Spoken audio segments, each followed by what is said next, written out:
Hey gang, my name's Ben, and in this video I'm going to show you how to use the Market Samurai Find Content module in more detail. I'll take you through the specifics of how you can use the Market Samurai tool to find content relevant to your niche and targeted to your selected keyword. So let's jump in. You'll recall from our previous video the following important points. Firstly, once we've found a good keyword, our next task is to write our keyword optimized content. And secondly, if we're writing our own content, for example a blog post or article, then in doing our background research, there are two things that will be a big help. A, we'd like to be able to quickly find content of a specific type, for example in this case a blog post or article. The reason is that if we're writing an article, then other articles will normally be the easiest reference material to use. And B, when presented with a long list of content items to choose from, for example a long list of articles, we'd like to be able to assess the relative authority of each piece of content. So we can quickly see what else has got high authority, what else is popular, what else is being linked to, or what else is being republished. The reason for this is that by understanding what else is popular, it increases the odds that our own content will also be popular. So with this review in mind, let's jump into Market Samurai. So we'll start our demonstration in Market Samurai in the position where we've already done some keyword research. So we started here with solar panels, and we've run our search, and then we've run our filters based on traffic and competition and commercial value. And we've come down to, in this case, 13 keywords that look like they're good prospects. So we'll pick one of those as an example, and let's select, say, used solar panels. So if we click on the little key here, it's going to create for us our own tab in Market Samurai for used solar panels. So when we click on that tab, we can now see that each of the modules is now working in reference to that tab. So with used solar panels tab selected, we can click on the Find Content module, and each of our searches will be specific to the phrase use solar panels. Now, as we indicated, within the Find Content module, we can select the different types of content that we're interested in. So we can say that we would like articles related to use solar panels, or blog posts, or YouTube videos, or Flickr images, or news items, or Scribe documents, or what have you. So we can select from a range of different content types relevant to the activity that we're undertaking. So in this case, for an example, we're going to write an article, and so let's select, say, eZine articles, which is a good source, and Wikipedia, which has got a lot of content, and let's click the Find Content button, and it will now go back and bring back for us, in this case, 14 articles that it's selected either from eZine articles, or we got some Wikipedia ones in here as well. Now, if this were a long list, we could click on the Analyze button and just see the statistics for one particular article if it looked really interesting. So we'll give that a moment to come back, and we can see the stats for that particular article. Now we'll go through those stats in a moment, but with only 14 that have come back, we can click the Analyze All button. That'll only take a few moments to bring back the analysis for all of the articles. And it's these columns that give us the indication that we're looking for, that measure of authority or of popularity. So here we've got our first column, which is PC, which stands for phrase count. Now phrase count is the number of times that our keyword, in this example use solar panels, appears within the full text of the article that we're looking at. And so as a general indicator, the higher the PC, or the higher the phrase count, the more targeted that a piece of content is to our selected keyword. The next one along is IC, which stands for instance count, which is Market Samurai's attempt to measure the number of times that piece of content has been republished online. And again, republishing lots of times would generally mean that an article is popular, and so would be a positive indicator that this is a good piece of content for us to at least be considering. The third column here is PR, which stands for Google's PageRank.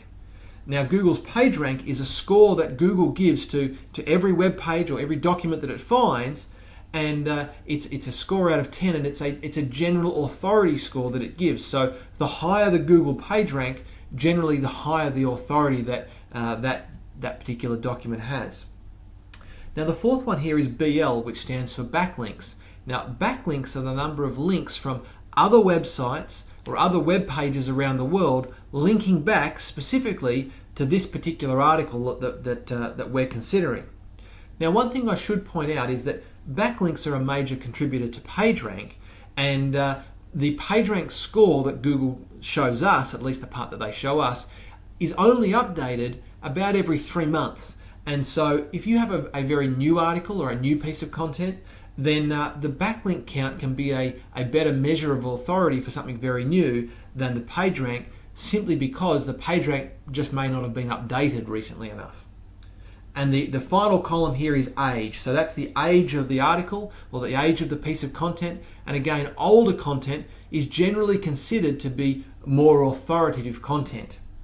Now, for each of these columns, we can click on them and we can sort by that column. So we can see, the piece of content with the highest number of backlinks, and if we do another click, it toggles the other way, so we can see the lowest number of backlinks. And so if we're wanting to look at any of these measures of authority and then scroll down the list on that basis, we can order our returns by that. Now, a couple of other things to point out. For some of the content types, and I know blogs is a good case of this, often there are more blog posts related to, say, our keyword, in this case use solar panels, but to a range of keywords that then we would want to handle at one time. And so Market Samurai makes a judgment as to how many it brings back per load. But if you look down your list, specifically if you were looking at blog posts, you could click on the Fetch More button, and that would give you more blog posts for you to go and have a look at and for you to analyze. So just be aware of that. Now, once we've found an article that looks good to us, and one thing I would point out is that clearly there is still a degree of human judgment that is required here. Just because something has a high authority numbers, it doesn't guarantee that it's perfect for our purposes. Whilst yes, a piece of content can be manipulated, and in some cases people can work to increase, for example, the number of backlinks to increase its authority. You also have more commonly the case where a piece of content, yes, it may include our keyword, but it may be a different angle or a different slant than we were looking to use, or it may be used in the keyword may be used in a different context. So there's always the need for a bit of human review here. So let's pick one of our articles, and we'll pick this first one here, and we can see the full text of that article when we click on it. And from this page, we can do a couple of important things. Firstly, we can save all of that content either as text or as HTML to our computer. We can copy the text to a clipboard, and then to the clipboard on our computer, and then paste it, say, into Google Docs, or if we had a different word processor. So that's how we get the content out.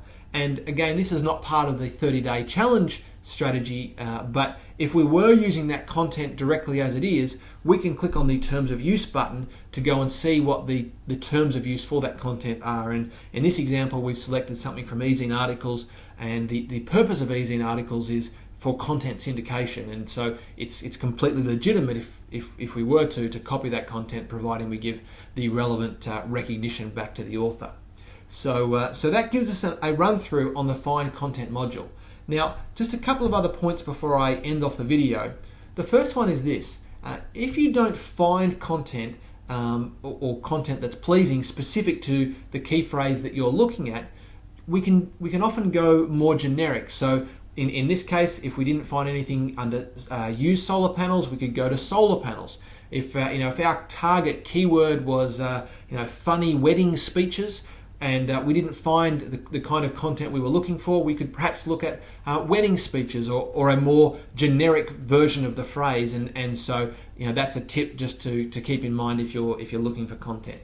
And I suppose I would end this off by saying that in this scenario, we are looking for high authority, highly popular content as the basis for our research before we go and write our own content.